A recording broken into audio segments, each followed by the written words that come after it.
Welcome to English language reading. Speak English while listening. The Mystery of a Bell. Once upon a time, many years ago, a stranger wandered into a village. No one knew where he came from or what his name was. A few prosperous farmers lived with their families in that village. On one side of the village were acres of cultivated land. On the other side was a dense forest teeming with wild animals. The stranger asked the villagers if he could stay in the village, and they all agreed, for they were kind and generous. There stood the ruins of an ancient temple at the edge of the forest. The only thing that was intact was a beautiful shiny brass bell that hung at its entrance. The stranger built himself a small hut next to the temple. During the day, he would lie outside the hut on a cot and watch the men and women going for work. Sometimes he raised his hand in greeting to a villager passing by, but most of the time, he had an angry scowl on his face, with never a smile for anyone. Even the children avoided playing near his hut because of his fierce black brows and angry scowl. Sometimes, he would walk off into the forest and not return for many days.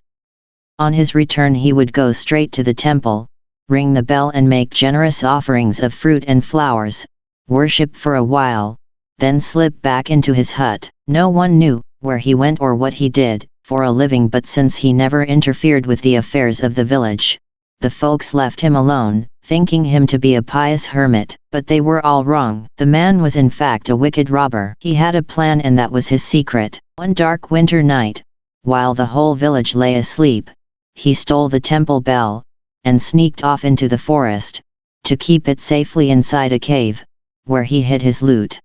Once inside the forest, he wasn't very cautious and began to run. As he ran, the bell tinkled merrily. The forest was teeming with dangerous wild animals. A tiger, who had never heard the jingle of a bell before, heard the sound. He felt something was threatening the peace of the forest and set out to track it. The closer he came to the sound, the more he hated it.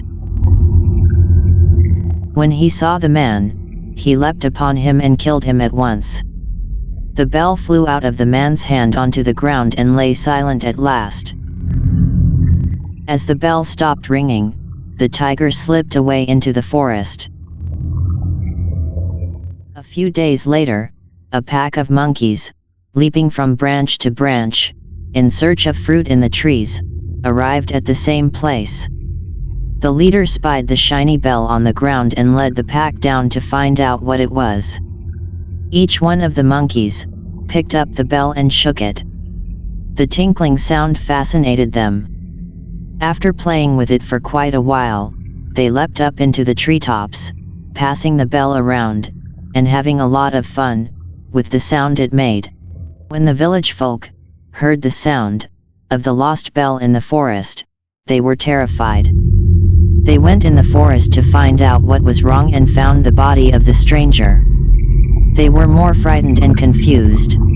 Certainly there is a fearful demon in the forest, who kills human beings, then rings the bell to celebrate, they said.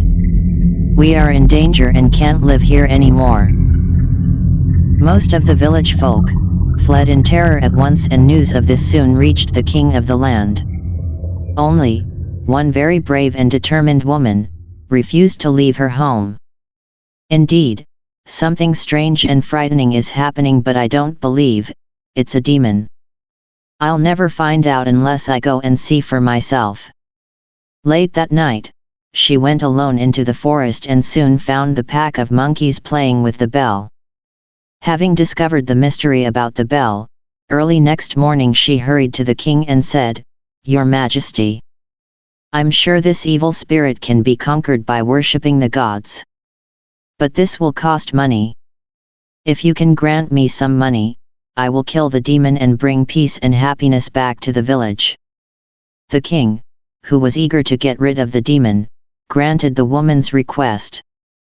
With the money, the woman bought some peas, ground nuts, and fruits as offerings. Drawing a circle on the ground around the ancient ruins of the temple, she placed her offerings inside, began to chant prayers to the goddess and performed a solemn ritual. When the ritual got over, she gathered the offerings in a basket and went into the forest where the pack of monkeys lived. She put the basket of offerings on the ground and hid in a bush to see what happens next. The moment the monkeys spied the food, they dropped the bell and scampered down to gobble up whatever was inside the basket.